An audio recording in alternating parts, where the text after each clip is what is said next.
Hi, everybody. Today we are going to paint a series of portraits because why not? They are going to be very simple, very easy to follow, even if you're just starting. So, first, let's go back to the basics of drawing a face. I start with a simple oval shape and create a small grid to guide the placement of the features like eyes, the nose, the mouth, and you don't need to be precise. We are not drawing a specific person, it's just a face, okay? To add a little bit more of interest, you can add shadows, and for that, all you need to do is consider where the light is coming from. We'll be using a little bit of this technique in today's paintings, but if it feels complicated, don't worry too much.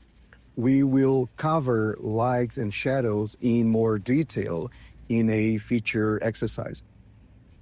If you're not confident drawing faces, the best thing you can do is practice. Reserve 1 hour and draw as many as you can. 1, 2, 3, as many as you can. Keep going until it starts to feel comfortable. Over time, it will become more natural and it will stop feeling intimidating.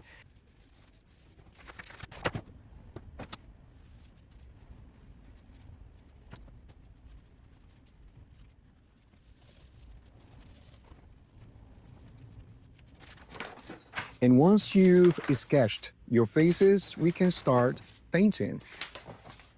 So today we're going to try a technique where we don't actually paint in detail. We don't even mark the edges. We simply suggest rather than define our subjects. They are going to be very simple, very easy to follow, even if you're just starting. And for those of you who are already used to painting, I am sure they can be presented as a new style or technique to experiment with. We begin by staining the background with a soft color. It can be any color, but it serves to add texture in every area of the canvas, including the negative space, the area that is not going to be actually painted. So it will not feel as if it was forgotten or neglected, okay?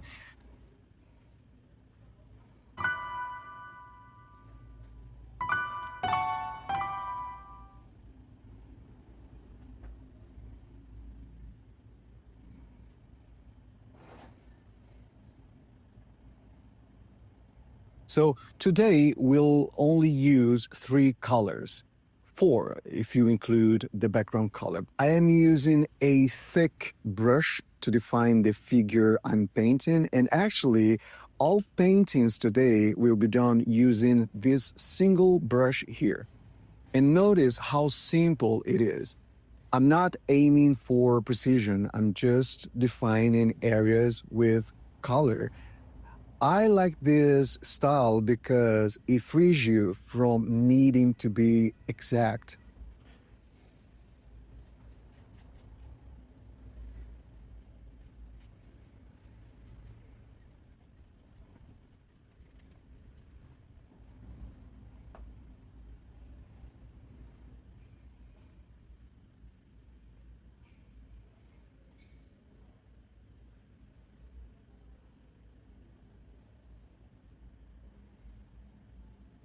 And before you know it, your first portrait will be finished. My suggestion is never to paint just one piece, okay? Paint a series. Repetition makes you more comfortable with the technique, whatever technique you're working with. So here, I am once again staining the background, but this time I'm sketching directly onto the paper using the brush.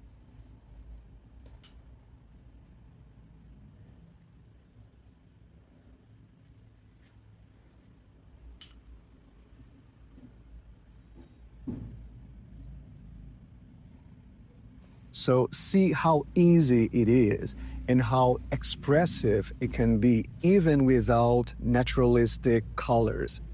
When we paint, there's often pressure to show something clearly so that the viewer will recognize it instantly, be it a face, a flower, an animal.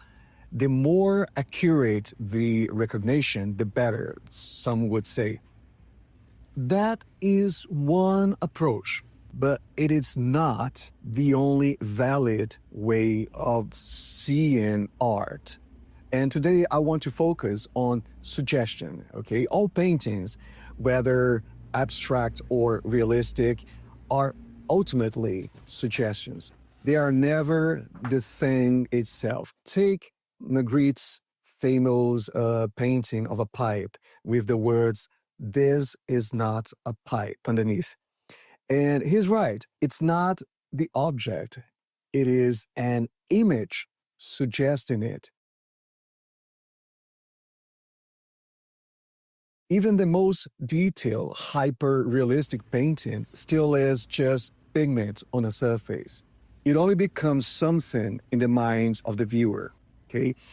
Accepting this is freeing because it allows parts of the work to remain unfinished yet complete, if that makes sense. The work becomes an entry point rather than a conclusion. The work does not resolve meaning, but it works as an introduction to a feeling, to an idea, to an expression that the viewer completes through their own intuition. I remember that when I was still at art university, I struggled with work that felt enclosed, complete in itself. There is a beauty in contemplative pieces, of course, but I have always found it more interesting when a work invites the viewer to participate conceptually or even physically.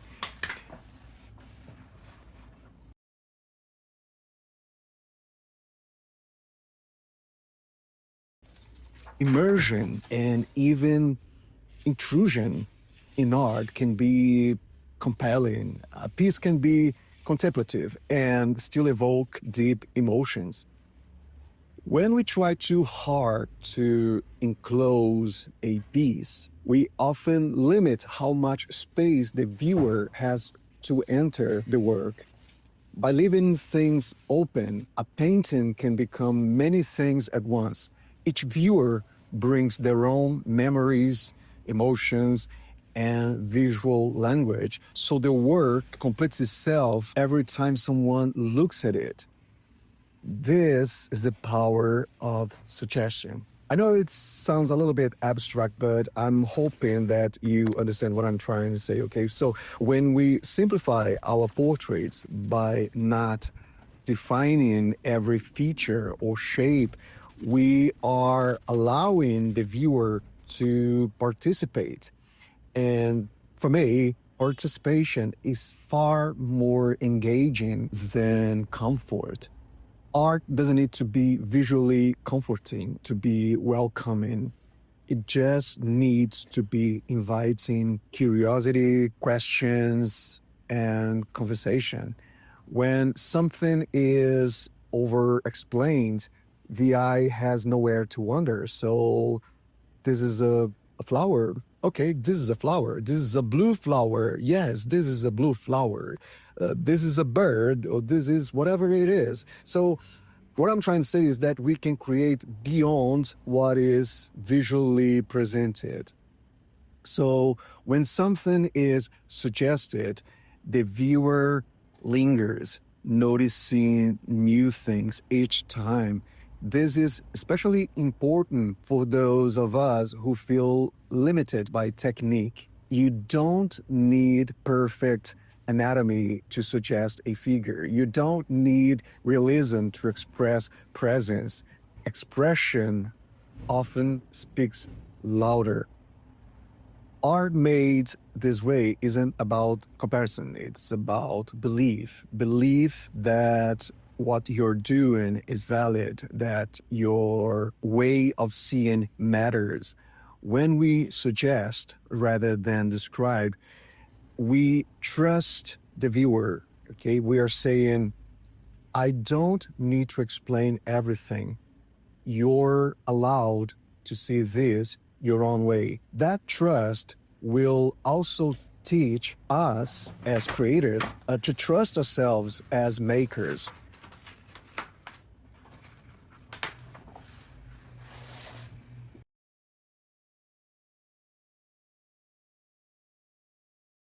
So if you ever feel stuck thinking, this doesn't look right, try shifting the question. So instead of asking, does it look correct?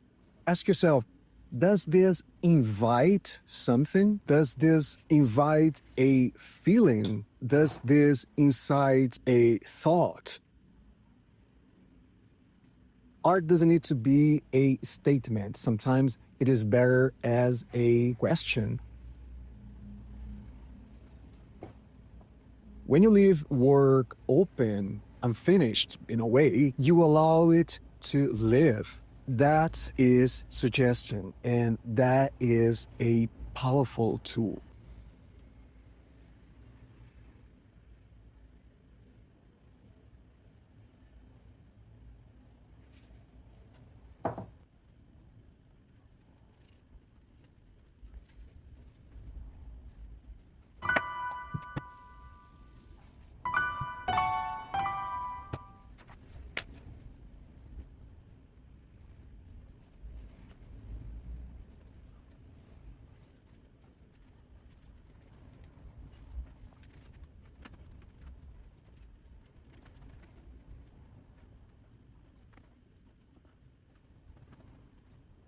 For this series, I used 4 or 5 specific colors, but I will encourage you to experiment your own. Okay, just ensure that your colors contrast enough and that you consider values darker for shadows and edges, and lighter for the main surfaces and highlights.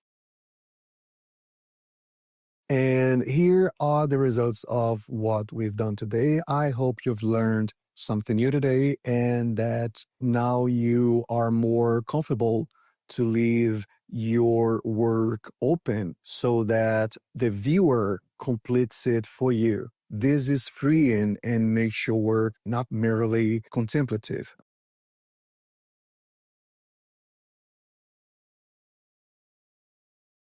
As always, keep on practicing and thank you for joining us.